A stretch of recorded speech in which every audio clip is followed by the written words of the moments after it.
વાદળી પેટીમાં નાખવી જોઈએ.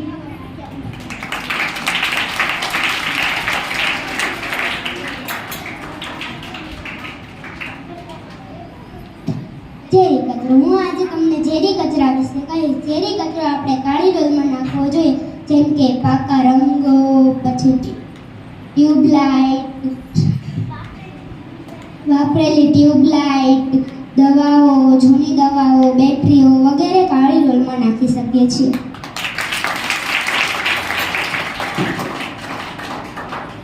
આજે હું તમને બધાને દૂષિત કચરા વિશે કહીશ. દૂષિત કચરો આપણે ગુલાબી ડસ્ટબિનમાં નાખવો જોઈએ, જેમ કે ઘાવ પર બાંધેલો પાટો, ચેપવાળું રૂમ, મેડિકલની નળીઓ વગેરે આપણે ગુલાબી ડસ્ટબિનમાં નાખવો જોઈએ.